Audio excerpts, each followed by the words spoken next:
Oi, pessoal.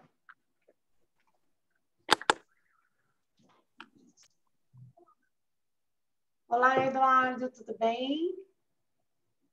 Esse é o nosso convidado especial de hoje, gente, que está vindo aqui no nosso grupo de estudos para bater um papo, né? Pragmácio, eu combinei com ele que vai ser um bate-papo, onde ele vai contar um pouquinho para a gente sobre o tema do livro dele. Está com um livro aí para mostrar para o pessoal? Senão eu coloco aqui no Google a capinha dele para o pessoal achar. Bota, que o meu tá lá dentro. Tá, eu boto aqui no Google para o pessoal. Aqui eu sei que tá gravando, mas eu já tô aqui já quartando já. Já final do dia, né? Pô, que dia puxado hoje, viu? Mas vamos lá.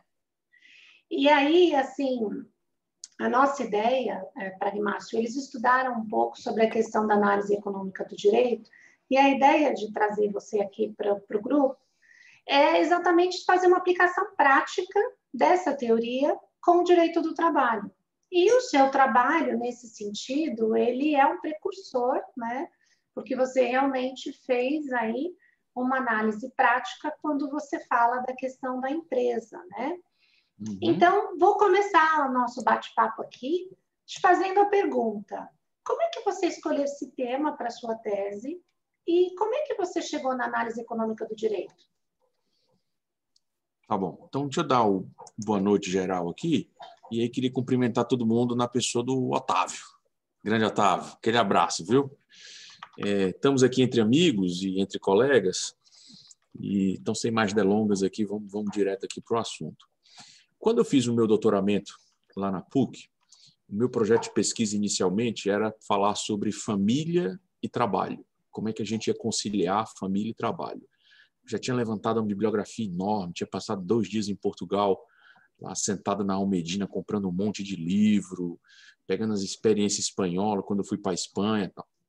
Mas aí em 2015, quando eu fui fazer uma summer school lá na Universidade Ca' Foscari, em Veneza, apliquei lá e passei e fui fazer essa summer school. E aí eu fui apresentado ao tema. Na época, a gente teve uma palestra do Oliver Hart, que é um professor, ele é britânico, mas radicado nos Estados Unidos e professor de Harvard. E aí ele apresentou o Law and Economics para a gente, né? Então tem essas duas expressões. Você teve a palestra com ele mesmo? Com o Oliver Hart. Ele palestrando é horrível. Tá. Horrível. Mas assim, os textos dele são muito legais. E foi a partir dos textos dele, né, que ele, nessa Summer School eles davam um texto para a gente. Então ele me apresentou The Nature of the Firm, né, o original de 1937 do Coase. E aí a partir dali, o que é isso, né? E eu nunca tinha ouvido falar disso. E esse seminário ele é organizado pelo professor Adalberto Perulli, lá da Ca' Foscari de Veneza. E ele também tem muitos textos sobre isso. E aí tivemos uma palestra também com Antoine Gerard Kahn, né? O Antoine Leon Kahn, que é o filho do Gerard Leon Kahn, né? Que foi orientador do professor Renato. E ele tem a Tatiana Sachs, que é uma pupila dele. Então, assim, um monte de gente que estava analisando a dimensão da empresa, a dimensão social da empresa e tal. Então, foi a primeira vez que nós tivemos um economista, eu vi uma palestra de um economista falando sobre o tema, o Oliver Hart, e no outro ano, em 2016, o cara ganhou o Nobel de Economia, pela teoria dele dos contratos incompletos, né? E eu utilizei muito ele para falar sobre a teoria do direitos de propriedade, né? Ele diz o que é uma empresa, né? Os americanos falam de firma, né? Eu prefiro utilizar aqui em português uma empresa, para não confundir firma com assinatura ou firma, né, comum. E por que você escolheu para o seu livro o nome específico, Teoria da Empresa? Por que você resolveu abordar a empresa? Os americanos chamam teoria da firma, né? Theory of the firm, né? Eles não usam enterprise, né? Eles usam firma. Mas eu não quis utilizar esse termo, quis utilizar uma empresa, que os franceses chamam de entreprise, né? Então, preferi utilizar esse termo. Eu queria criar, assim, a CLT, ela se utiliza no artigo 2º, né? Considera-se empregador a empresa, individual ou coletiva, que, assumindo os riscos do negócio, admite, assalaria e dirige a prestação pessoal de serviço. Mas o que é a empresa? não tem uma definição jurídica do que é empresa. Nós temos, aí o nosso Código Civil de 2002, ele adota, né, a teoria subjetiva no direito civil, né, não a dos atos de comércio, mas a teoria do empresário. Então, o direito civil, ele define quem é um empresário. Ele define o que é o estabelecimento, mas ele não define o que é empresa. Aliás, nem a economia consegue ter uma definição científica, econômica, do que é empresa. Então, Mas existem aí, várias... fazendo uma pergunta provocativa para você, mas você não acha que não é o papel do direito do trabalho definir o conceito de empresa, e sim do direito civil ou do direito comercial? Aí é que está. O direito do trabalho precisa entender o que a economia entende com empresa, o que o direito comercial, e aí eu chamo de direito comercial, não chamo de direito empresarial, de direito comercial, define o que é empresa, né? Ou as várias noções jurídicas do que é empresa, para a gente entender as várias facetas e vários fenômenos econômicos, juslaborais, relacionados ao empregador e à empresa, como grupo econômico, como sucessão trabalhista, como responsabilidade subsidiária do tomador da obra, né? E por aí vai. Então, assim, qual foi meu ponto de partida? Quando eu fui apresentado a essa literatura americana, né, da Escola de Chicago, da análise econômica do direito, né, que eles fazem, ou do Law and Economics, eu fui tentar entender o que era empresa para a economia. Então, assim, existem várias ideias econômicas do que é empresa. Qual é o conceito mais comum que a gente tem de empresa? É a chamada teoria neoclássica, que diz assim: empresa é a união de capital e trabalho de forma organizada para a produção de bens e serviços. Ou seja, é a união de fatores de produção, capital é um fator de produção, trabalho é um fator de produção, né, de forma organizada, né, por um empresário, né, para produzir bens ou serviços. Esse é o conceito mais caricatural, segundo a economia, do que é empresa. Empresa, meus amigos, não é um indivíduo. Empresa não é um indivíduo. Empresa é um comportamento. Como os americanos dizem, é um behavior. Então, existem várias teorias do que dizem que pode ser uma empresa. Então, assim, não confundem. Empresa não é pessoa jurídica. Pessoa jurídica é uma noção civilista, uma ficção civilista que cria personalidade para um ente legal, a legal entity, né? E eu vi, Eduardo, no seu livro, que você destaca bem, que o que te chamou o interesse foi que o artigo 2º, ao definir empregador, usa a palavra empresa, né? E você Exatamente. fala da importância da interdisciplinariedade, porque a CLT não se preocupou com o conceito de empregador. E se você pega o livro do Maurício Godinho Delgado diz que o conceito de relação de emprego, ele é relacional ao conceito de empregado, porque o legislador não se preocupou em definir quem é o empregador, quais são os requisitos para se definir quem é empregador. E o Godinho chega a dizer: como é que eu encontro empregador? Eu encontro empregador se eu encontrar um empregado. E na minha tese de mestrado também, você sabe que eu fui um pouco por esse caminho, porque como eu Sim, escrevi sobre sobre diretores sobre os SA, diretores executivos e tal, né? eu tive que ir para o direito comercial. Eu fui ter aula lá no mestrado com o Fábio Loa, né, para estudar o que é sociedade anônima, para estudar o papel do diretor da sociedade anônima. Então, eu acho que um dos grandes méritos do seu trabalho é exatamente essa interdisciplinaridade. Mas aí eu queria que você falasse um pouquinho também para eles que no seu livro você aborda da teoria do Coase e dos custos de transação. Como você encontrou isso dentro da relação de emprego? Tá. Eu posso compartilhar uma telinha aqui rapidinho? Claro. Deixa eu colocar você como host também. E depois eu vou dar um link aqui. Eu tenho uma pasta. Eu tenho 8 horas de aula aqui que eu dei essa disciplina falando sobre o grupo econômico, sucessão. Depois eu posso compartilhar com vocês. Mas deixa eu colocar aqui o share. Cadê o share aqui? Eu acho que eu vou passar você como host para você conseguir compartilhar, tá? Tá, Vê se pronto, agora deu. aparece. Agora deu. Share screen. Vamos lá. Eu vou compartilhar essa aqui. Veja se está saindo. Depois aí. Eu vou abrir para o pessoal fazer perguntas, tá? Está saindo aí o Teorias Econômicas? Sim, perfeito. Beleza. Ó, então, deixa eu falar rapidinho aqui para vocês entenderem. Então, existem várias teorias econômicas para dizer o que é a empresa. A teoria neoclássica, que é essa mais comum, mais caricatural, a empresa como um conjunto de fatores de produção. Capital, trabalho, de forma organizada para produzir bens e serviços. Nós temos uma segunda teoria, que é a teoria do agenciamento. Essa teoria é muito focada nas pessoas. Então, sempre diz o seguinte, numa empresa, sempre vai existir uma relação de um principal, né, e um agent, ou um master e um servant. Então, sempre vai ter um que manda e um que obedece. Então, por exemplo, eu tenho o diretor manda no gerente, né? O gerente manda no empregado. E quem manda no diretor, por exemplo? O conselho de administração. Quem manda no conselho de administração? Os acionistas. E aí sempre nós vamos ter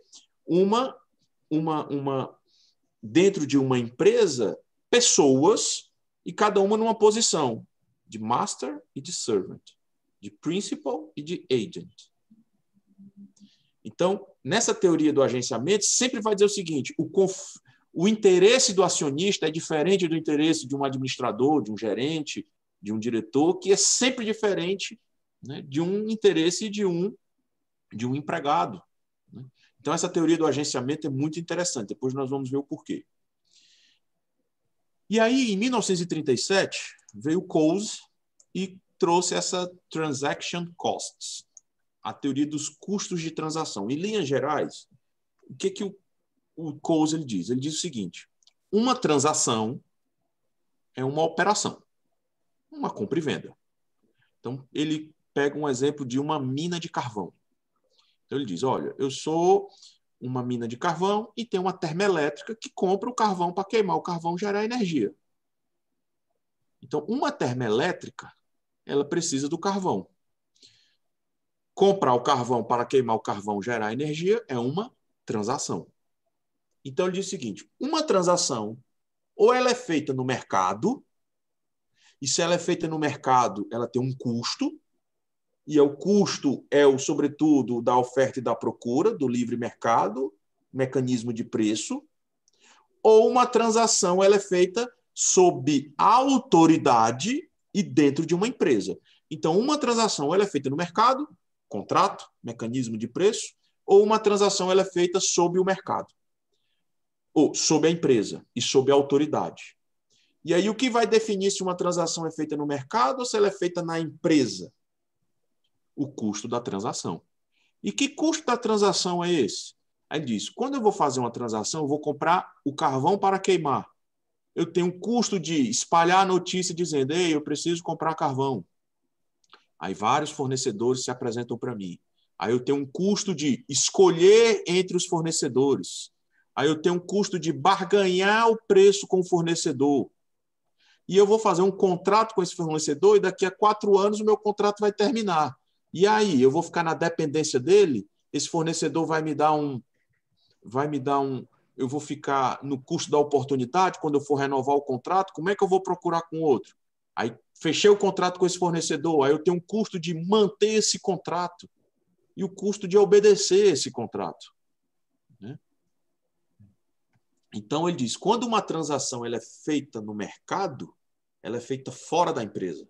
Mecanismo de oferta e de procura. E eu tenho um custo para isso. O que é que, às vezes, a termoelétrica ela faz? Ela compra a mina. Compra a mina, então a transação está debaixo da autoridade dela. Vai dizer quantos metros cúbicos produz, como que entrega, como que faz. Então, para ela, é muito melhor ela fazer isso. Por isso que se justifica, muitas vezes, a verticalização de produção.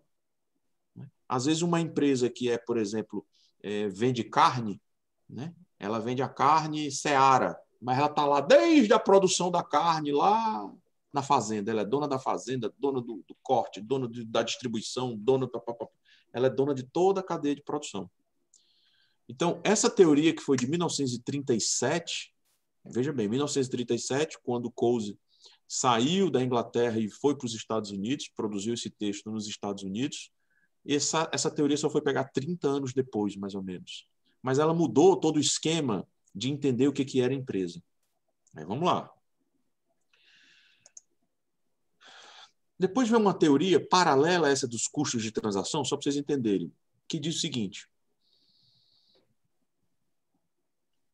a empresa ela é um nexo de contratos. Então, a empresa não é um indivíduo. A empresa é uma teia de contratos. Eu tenho um contrato com o empregado, eu tenho um contrato com o diretor executivo, eu tenho um contrato entre os acionistas, aí eu tenho contrato. Esses são os stakeholders, cada um com um stake, com um interesse. Eu tenho os stakeholders internos da empresa e tenho os stakeholders externos, consumidores, fornecedores, sindicatos, financiadores, como os bancos. Então, a empresa ela é uma teia de contratos. A empresa é uma atividade, é um comportamento. E dentro desse comportamento eu tenho várias pessoas, vários entes legais ou pessoas físicas que têm vários contratos. E um contrato interfere no outro. Então, por exemplo, se eu pago pouco salário, o sindicato vem e faz uma greve. Se o sindicato faz uma greve, o governo local não recolhe tributo. O fornecedor para de fornecer e por aí vai. Essa teoria de nexo de contratos. Nós vamos ver como ela é importante também. E aí vem a teoria do Oliver Hart. Foi o professor que me deu a aula lá em Veneza. E ele não criou essa teoria, ele consolidou essa teoria, que ele chama de property rights. Ele diz o seguinte: até onde vai uma empresa? E onde começa o mercado? Ele diz, uma empresa vai até onde há a capacidade dela de organizar a atividade. Vai até onde vai o poder do dono. E aí ele utiliza um exemplo da GM, a General Motors, e a Fisher-Body. A Fisher-Body fazia carroceria, desde a época que fazia carroceria de cavalo, lá, para charrete, aquelas coisas. Ela fazia o chassi. A GM fazia o motor e a Fisher-Body fornecia o chassi. Então, a GM tinha que comprar o chassi da Fisher-Body. Mas será que daqui a 2, 3 anos ela vai fornecer na mesma quantidade? Meus produtos estão vendendo muito. A GM diz, eu quero que dobre a produção. A Fisher-Body vai dizer, peraí, beleza, eu vou dobrar a produção, mas eu não consigo produzir agora. Como é que a GM vai se adequar a um novo fornecedor? Então, a Fisher-Body ela vai colocar a velocidade da produção que ela quer, o preço que ela quiser, que está para além do contrato. Então, o que é que a GM vai fazer? A GM não pode chegar lá na Fisher-Body e dizer dobre o turno, dobre a produção, acelere a produção, contrate mais gente. Por quê? Porque a GM não comanda os meios de produção que eles chamam de ativos não humanos, né? Que são as máquinas, os prédios, as marcas, porque ela não é dona.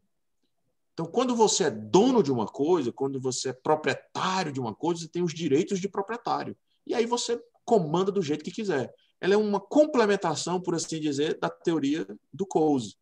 Porque o Coase só fala da perspectiva do custo de transação e o Oliver Hart diz o seguinte, até onde vai uma empresa? Até onde ela dá acesso e manda nos ativos não humanos, máquinas, marcas, patentes, modos de produção, etc.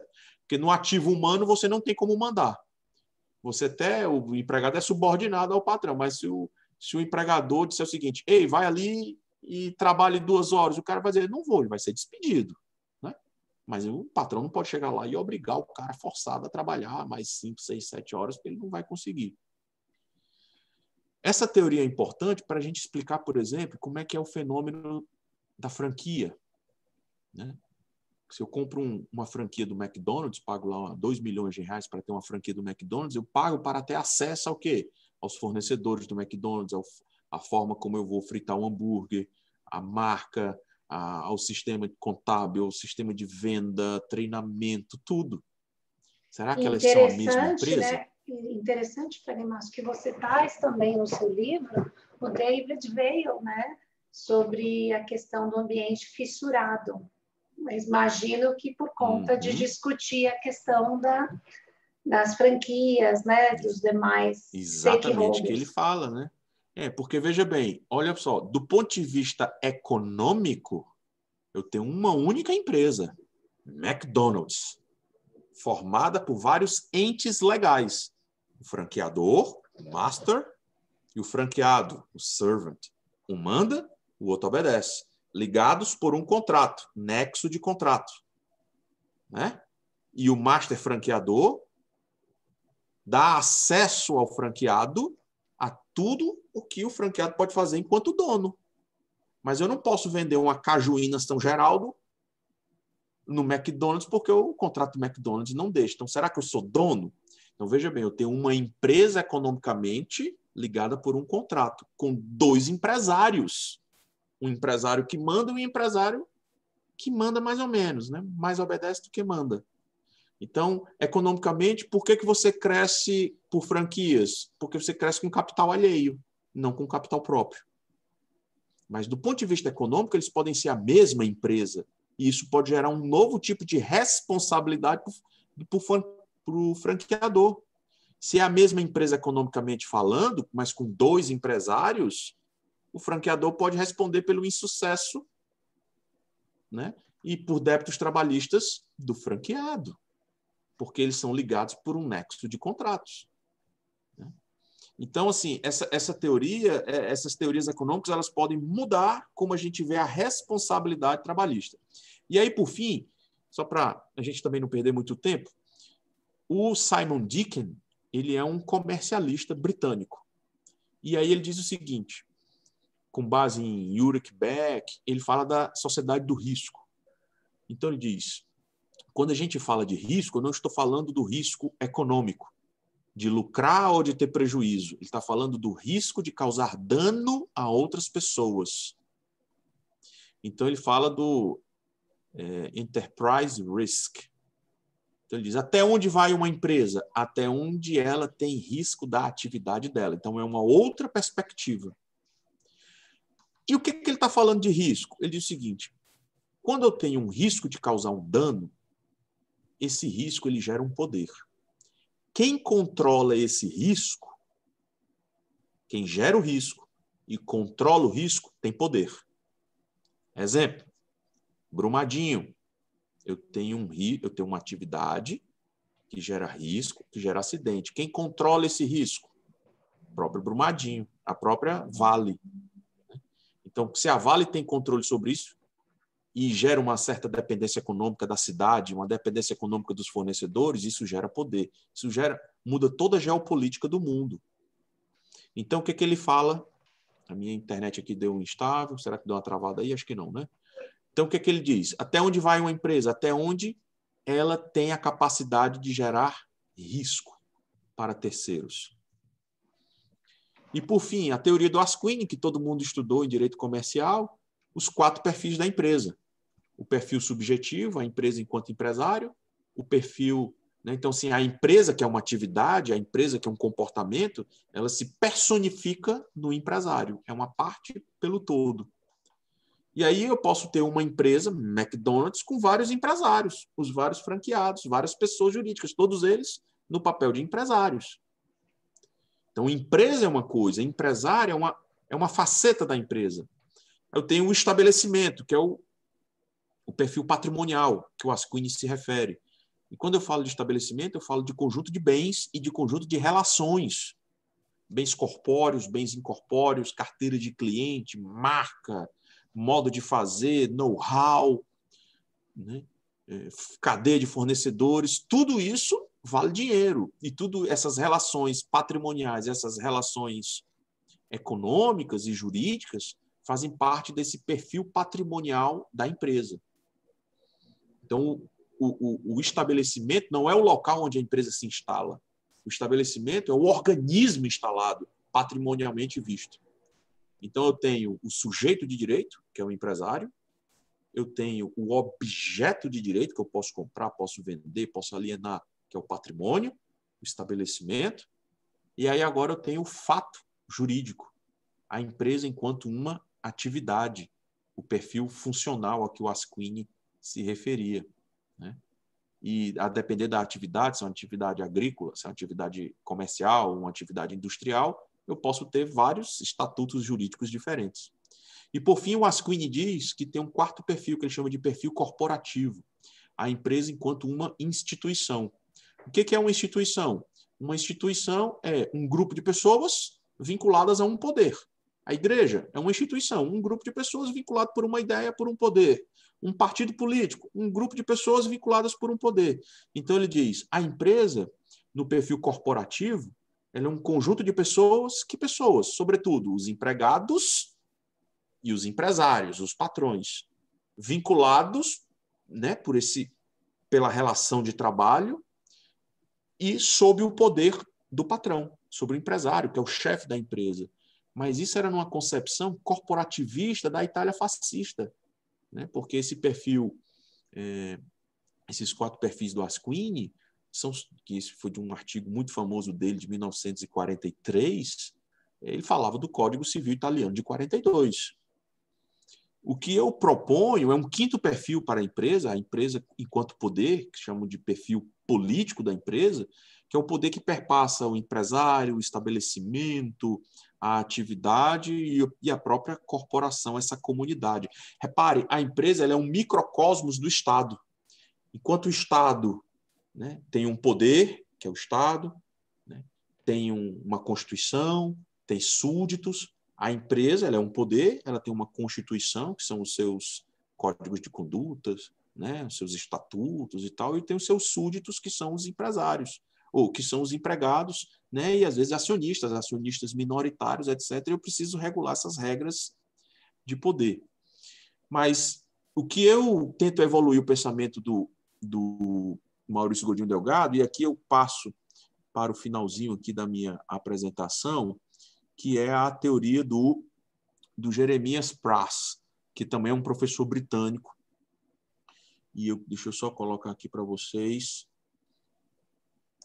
essa tese do Jeremias Prass, que ele chama do empregador funcional. Ele diz o seguinte, que o direito do trabalho está muito focado para definir quem é o empregado. E é focado no trabalhador. Ele diz, vamos fazer um turning point aqui e virar.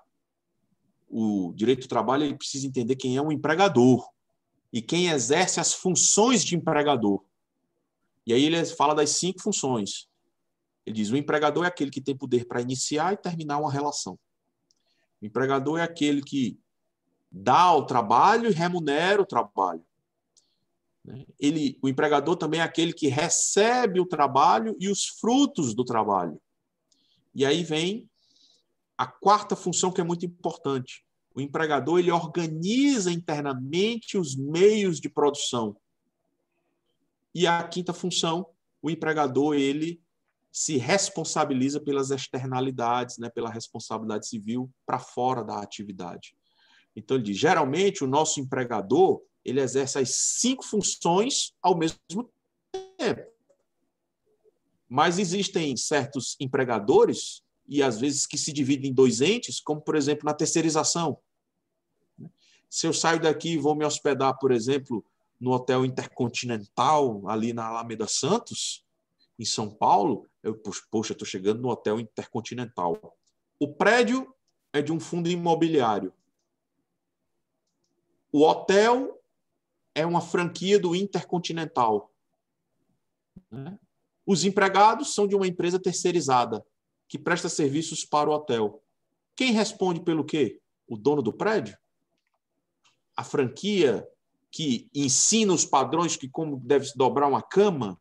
Como que se deve fazer um lençol, como que se deve arrumar um quarto? Ou quem está tocando o hotel, que comprou os direitos de explorar como se fosse o Intercontinental? Então, depende. A empresa Intercontinental lá nos Estados Unidos, ela sempre diz, os meus estándares são esse aqui, os meus padrões são esses. Siga o meu padrão que eu vou te dar um treinamento. Toca aí e me paga tanto por mês, um royalty por isso. Mas será que é o Intercontinental quem está mandando lá na camareira? Não é, mas ele tem os estándares dele. Então, sim, será que o Intercontinental tem poder para iniciar e terminar a relação? Não tem, mas o Intercontinental tem condições de receber o trabalho da camareira, porque no final das contas ele vai receber um royalty sobre isso.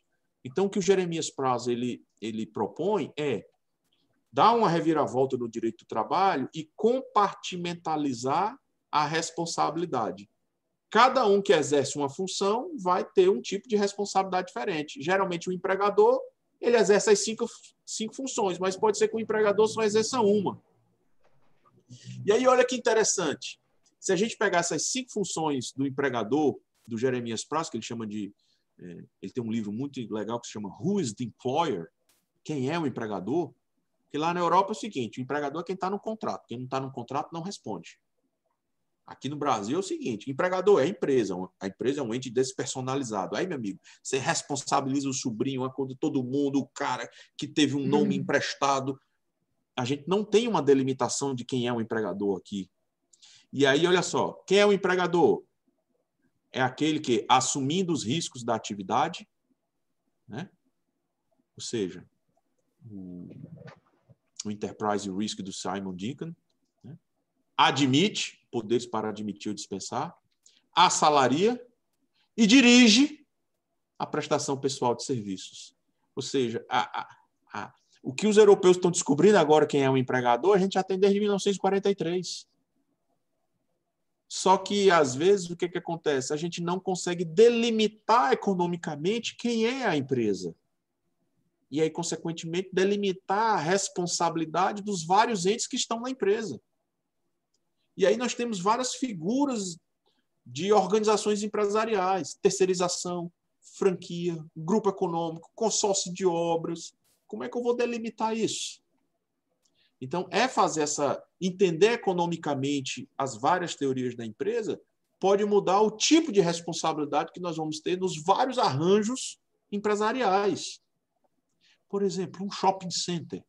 Será que um shopping center não comunga com as lojas? Claro, quanto mais uma loja vende, mais o shopping center vai vender, vai faturar. E por que não responsabilizar shopping center, por exemplo, por jornadas cavalares ou coisas do tipo? O shopping center ele tem que saber quem é o locatário dele que está lá. Então a gente fala hoje de compliance, certificações, trabalho decente, trabalho verde, porque a gente pode responsabilizar esses vários arranjos empresariais.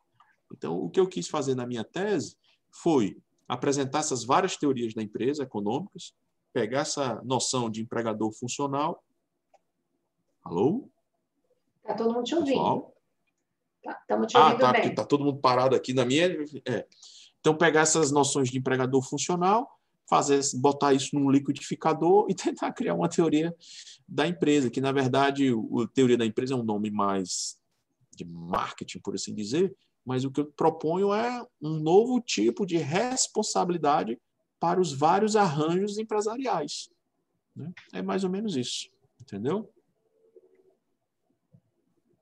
E aí, demais, né? Agora, comenta com o pessoal, e o David veio com a teoria do trabalho fissurado, né?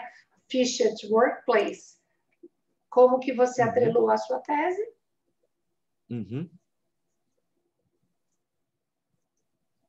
Ele diz o seguinte, eu acho que a minha internet está muito ruim aqui, porque eu não estou vendo ninguém, tá?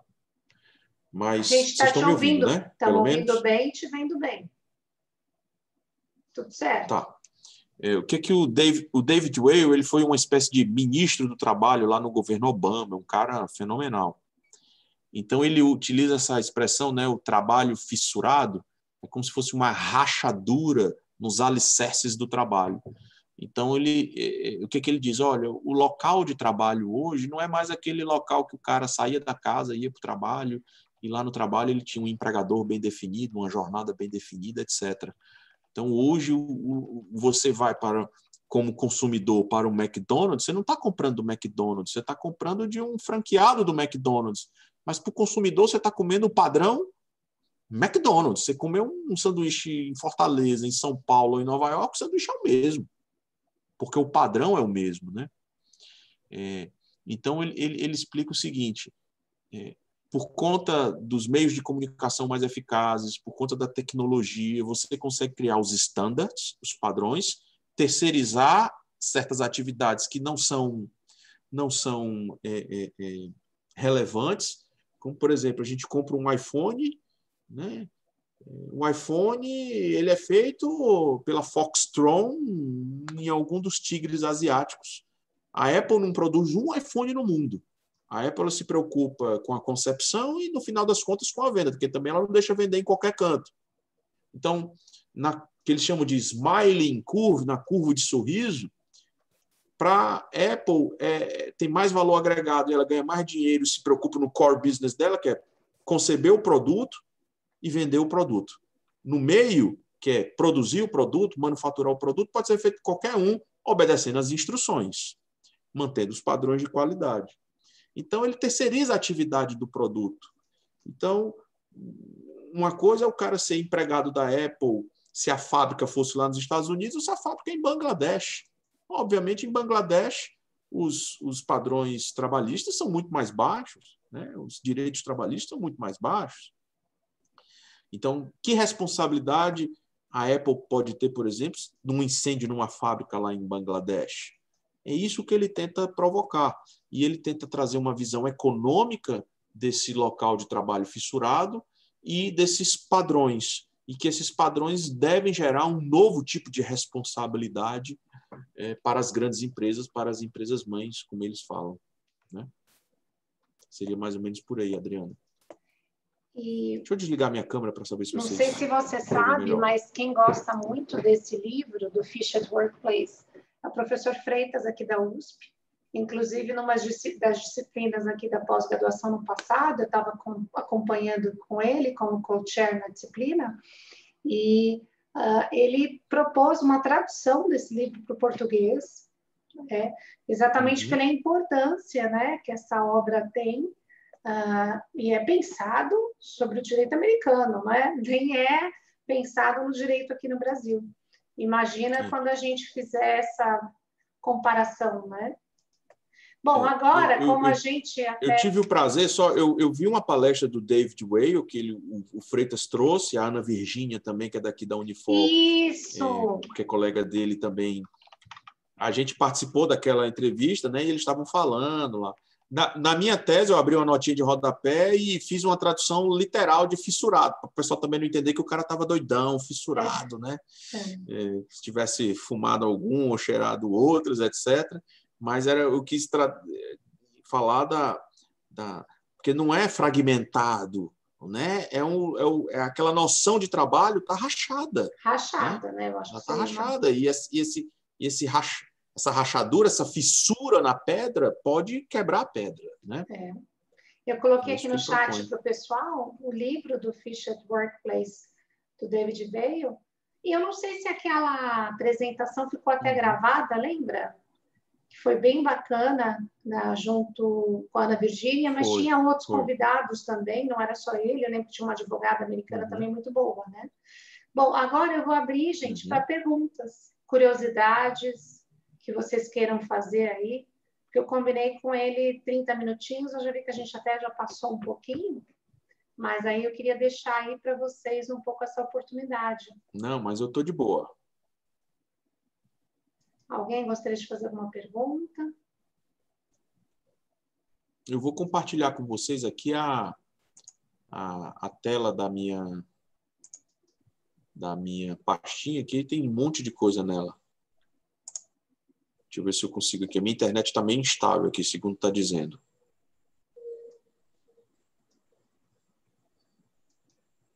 Mas escuta, né, Adriana? Sim, tudo certinho. Tá. Eu vou compartilhar aqui, gerar um link. Eu vou colocar aqui, copiar link, qualquer pessoa com link. E tem uma cópia do meu livro, tem umas aulas no YouTube que eu dei, tem esse PowerPoint aqui que eu coloquei para vocês e tal. Tá?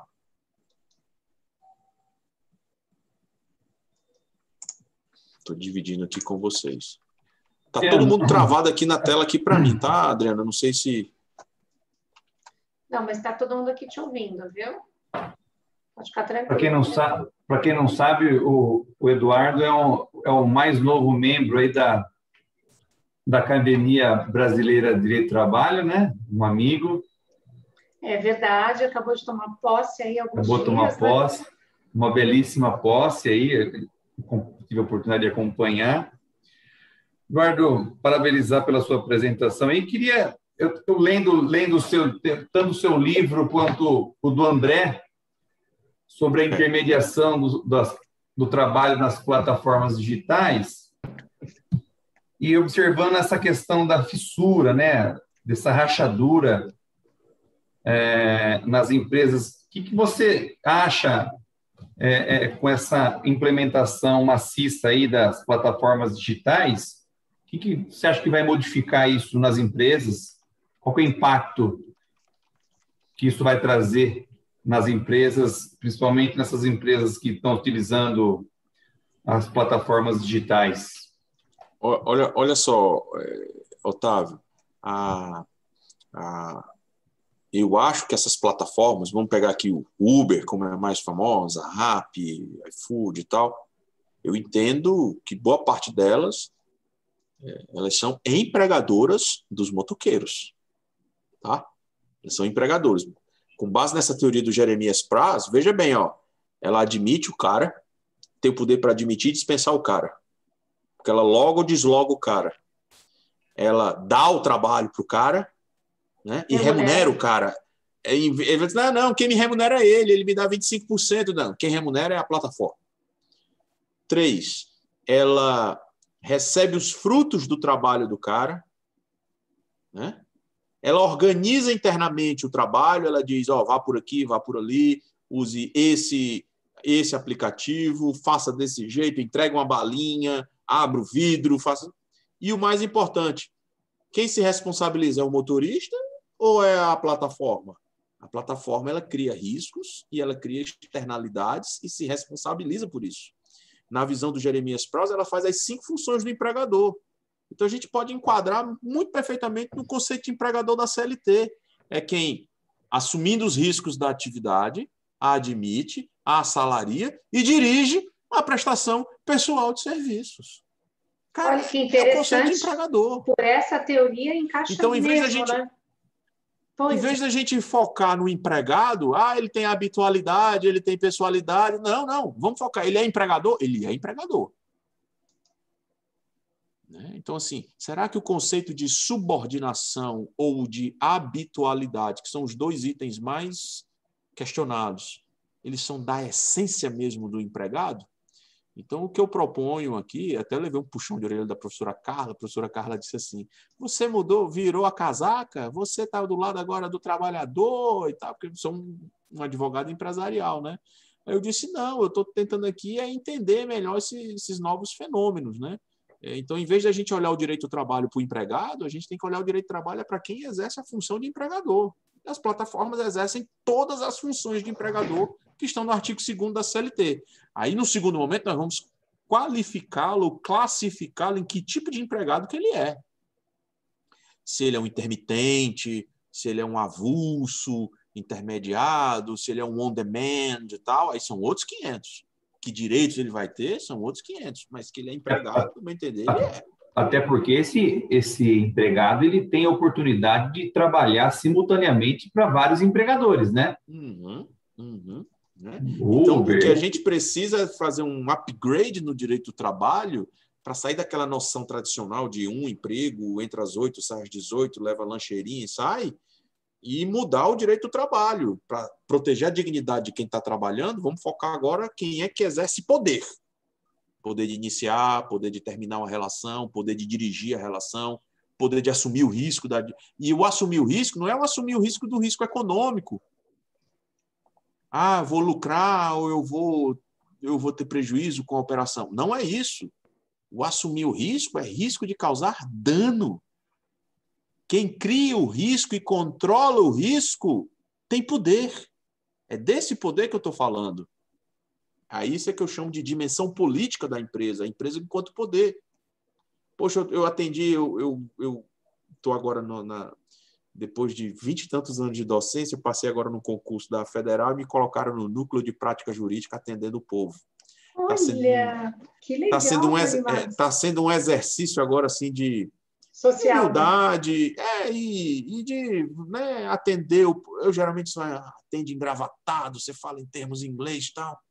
E aí fui atender um motorista de aplicativo. O cara está na geladeira. O cara teve uma depressão, ele não pega corridas longas e o aplicativo, no algoritmo dele lá, bota o cara em último lugar e não está dando corrida para o cara. Expressamente ele está dizendo, não, ele está logado. Mas lá na fórmula lá do algoritmo, o algoritmo está dizendo, não dá corrida para esse cara, bota esse cara na geladeira. Tá exercendo poder sobre ele. Então, a gente precisa criar um novo equilíbrio nessas formas de poder. É isso que eu proponho. E, Pragmácio, nesse aspecto, a sua tese foi um divisor de águas, exatamente por esse enfoque, né, diferenciado, esse olhar diferenciado sobre a ótica do empregador. Né? Então, trazer o trabalho dele, gente, ao trazer todas essas teorias, esse olhar para o direito do trabalho, se fundamentando em teorias da análise econômica do direito, exatamente, que isso é muito importante, trouxe essa nova forma de olhar. Você vê, ele estudou tanto o lado do empresário, do perfil, dos vários perfis da empresa, que quando ele pega e vai analisar essas novas relações de trabalhadores de plataformas digitais, para ele não há dúvidas de que, porque ele não está olhando pelo enfoque do empregado. E a maioria das decisões judiciais, elas, como o nosso sistema no Brasil, ao definir relação de emprego, se enfoca nos requisitos da relação de emprego, do artigo 3º da CLT, não conseguem encaixar em todos eles, de forma clássica, o conceito de trabalhador de plataforma. Mas lembrando que a gente vai ter uma aula aqui do Grupo de Estudos exatamente para discutir isso também. E lá, Pragmácio, na Comissão de Trabalho da OAB, a gente vai fazer um evento daqui 1 mês e meio, coordenado lá pelo professor Freitas, onde a gente vai debater as recentes decisões judiciais fora do Brasil sobre esse tema, da Alemanha, do Reino Unido, da Holanda, do Japão, que deram uma reviravolta nesse assunto, porque foram decisões de Supremas Cortes, entendendo ou que ele é empregado ou que ele é uma figura intermediária, que seria o autônomo dependente ou para subordinado, né? Que o Reino Unido usou a expressão worker, né? Que seria essa figura intermediária. Então, esse é um tema que tem... Talvez você já escreveu alguma coisa específica sobre o que você acabou de falar agora aqui? Não, está um pouco meio... Assim, ele não tá tão...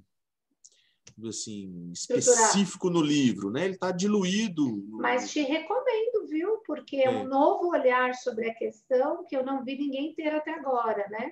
Esse olhar diferenciado, que com base em todo o estudo que você trouxe aí de direito comparado, depois da apresentação dele, ficou muito mais claro chegar a essa conclusão, né? E aí é a gente voltar àquele conceito de dependência e não de subordinação, né? Sim. Porque a CLT, inclusive, ela não fala subordinação, né? Ela fala de dependência, né? E que dependência é essa? Claro. Né? E que dependência é essa? É estar sob o poder da empresa. É ser um servant para um master. Ser um agent para um principal. Né? Exatamente. E, pessoal, alguém tem mais alguma pergunta? Professora, boa noite. Obrigada, professor Eduardo. Fiquei só uma curiosidade, nesse sentido, assim, olhando do ponto de vista do empregado funcional, como o senhor acabou de responder aqui para o Otávio, então esse conceito de economia compartilhada, ele tem algum conflito, assim, nesse sentido, se eu ficar sempre olhando do ponto de vista como é o nome que foi, esse empregador, né? Do ponto de vista do empregador? Não, eu vou. Deixa eu ver se eu coloquei aqui. Eu vou dar um Google aqui. Tem um texto do Jeremias Prass, porque assim, o que é que eu peguei? Eu peguei o livro dele que se chama Who is the Employer? Né? Quem é o empregador? Então ele faz essa virada. Mas se eu botar aqui no Google, Jeremias Prass, e botar aqui, ó, Task Habit, que é uma espécie de Uber. Está aqui o paper dele. Eu vou colocar. Ele fala exatamente. Vou botar aqui no. Ele fala exatamente. Pega essas ideias do Who's the Employee e aplica especificamente nas plataformas digitais. Né?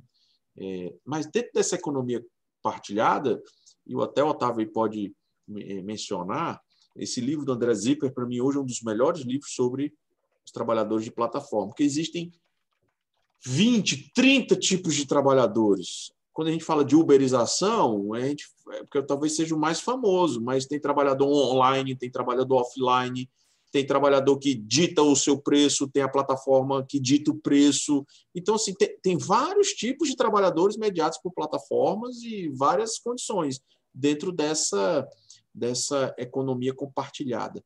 Mas mesmo nesse compartilhamento, que seja de ativos humanos ou de ativos não humanos, ou de informações, né? Quem comanda esses ativos? Esse é o X da questão. É ir em quem manda, em quem comanda. Por isso que vem a teoria lá do property rights, dos direitos de propriedade. Quem vai lá e diz, acelere a produção? Quem vai lá e diz, dobre a produção? Quem vai lá e diz, cesse a produção? Esse é quem manda. Então, por exemplo, vamos pegar aqui o exemplo da Ford. A Ford do Brasil. A Ford do Brasil manda alguma coisa? Não manda nada. Quem manda é a Ford americana que está lá em Detroit, sei lá onde é que ela está. Né? Vai procurar ativos da Ford do Brasil aqui, não tem. Vamos buscar lá nos Estados Unidos, porque ela lá nos Estados Unidos que está mandando. Então, assim, olha aí a responsabilidade, né, social de uma decisão daquela lá da Ford. Uma empresa que pegou incentivos, né, criou toda uma expectativa dentro de uma comunidade, ela vinha anunciando que vinha sair, pegou e pum, saiu. E os tributos? E os empregos? Como é que fica esse vazio? Né? Porque empresas sempre saíram, empresas sempre chegaram em todo canto do mundo, desde Maurício de Nassau, quando veio a Companhia das Índias para cá e tal, e plantaram, depois foram-se embora, foram expulsos. Né? Mas, nesse caso, eu acho que a gente tem que procurar, Lídia, a gente tem que traquear, rastrear o poder. Quem tem o poder? Então, é igual o Homem-Aranha. Grandes poderes, grandes responsabilidades. Então, a questão da responsabilidade trabalhista tem que seguir quem tem o poder. Quem detém o poder é quem detém a responsabilidade. Obrigada. Eu acho que é por aí. Então, assim, se eu vou numa plataforma como eu fui num dia desse aqui, acho que é o freelancer.com, qual é a responsabilidade que a plataforma tem? Que se eu jogo lá um projeto e eu perguntei qual o designer que pode fazer esse projeto aqui, o cara dá o... Qual vai ser a responsabilidade da plataforma aí? A plataforma ela está mais como um locus de encontro, né, do que simplesmente comandar as atividades, diferente do Uber, né? O Uber que diz quem vai, como vai, por onde vai, por quanto vai. Ou seja, exerce todos os poderes, né? Acho que tem que rastrear o poder. Ok. Bom, gente, eu acho que aí já passamos bastante do tempo, estou vendo que são 5:50. Se ninguém tiver uma pergunta aí muito importante, eu acho que podemos encerrar por hoje, eu né? tô tomando o meu biotônico Fontoura, tá? Eu adoro esse humor cearense, né? Saudades, viu, Pragmácio, de estar aí com vocês. Venha. Aqui a Adriana é quase uma cearense, viu? Se vocês não sabem. É que eu tenho família lá. Os padrinhos do meu filho são de lá. Bom, alguma outra dúvida? Todo mundo aqui é de São Paulo, do estado, né? Ou capital, ou interior, ou tem alguém de fora de São Paulo, não? Tem bastante gente fora de São Paulo, é bem mesclado. Mas do Ceará não tem ninguém, né? Natal, pertinho. Natal. Rapaz, tá pertinho. Juliana Legal. de Natal. Legal, então, prazer. Professor, muito obrigada aí pela sua presença aqui. Já indiquei para o pessoal o seu livro. E aí, eu vou depois disponibilizar o link aqui dessa gravação e quem conhece o Pragmácio sabe que ele é super acessível, se precisarem depois trocar ideia com ele, conversar. Quem resolver escrever um pouquinho sobre esse assunto também que ele falou, ele é uma pessoa bastante generosa, já falem o nome dele que não há problema em procurá-lo, tá? Estou sempre à disposição, você sabe disso. E para mim, não posso nem dizer que foi um grande prazer ter você aqui no nosso grupo de estudos avançados de Direito do Trabalho, né? Enriqueceu muito o nosso debate de análise econômica do direito. E parabenizá-lo, né? Porque eu era, na época, assistente do professor Renato Fui, e foi um grande prazer. Foi um aluno muito brilhante ali da turma, né? Eu agradeço até a dedicatória também do seu livro para mim, ter lembrado meu nome na época. Foi um grande prazer estar ali acompanhando aí o sucesso desses grandes acadêmicos, né? Isso só mostra, gente, que a gente tem que continuar estudando, né? Lendo, você vê o que a academia pode criar, né? A importância, né, Pragmácio? Idri, assim, ó, tem tanto evento agora no estrangeiro, depois do doutorado, né? Aí eu fiz 3 summer school na Itália, né? Uma em Roma, uma em Veneza e a outra depois em Pádua. E aí hoje eu tenho amigos de todo canto do mundo, a gente está sempre apresentando trabalho, eu já fui para a Coreia apresentar trabalho, tive em Valparaíso ano passado, ano um pouquinho, ia para o Canadá, mas aí não deu, ia para a Polônia, agora não deu, e aí a gente tenta melhorar o inglês, etc. e tal, mas assim, os caras lá, eles têm assim, umas ideias muito legais, e às vezes eles são tão atrasados em outras coisas que como a gente não escreve inglês, o povo não conhece as nossas teorias, sabe? É importante a gente, né, dar uma melhorada no inglês para começar a divulgar isso, entendeu? E só para também finalizar, só para contar aqui, para alegrar um pouco mais a noite, né? A gente tem um grupo de WhatsApp que são os doutorandos do professor Renato, né? E a Adriana é a única mulher no grupo, né? Então, de vez em quando, a gente fala assim, com licença, Adriana, e pá, exclui a Adriana, fala coisas de meninos, aí depois diz, pode voltar, Adriana, tá de volta. Tá? É muito engraçado. É muito engraçado. Aí eu já até sei, né? Eu já até falo, vão falar alguma coisa lá, já vão fazer piadinhas. Com certeza. Então tá, muito obrigada aí pelo seu tempo. Depois eu te mando o link também para você divulgar, colocar aí no seu canal. E, gente, bom descanso aí a todos. Obrigada aí, a presença de todo mundo até agora. Fiquem aí. Tchau. Fiquem em paz e com muita saúde. Abraço. Tchau, tchau, pessoal.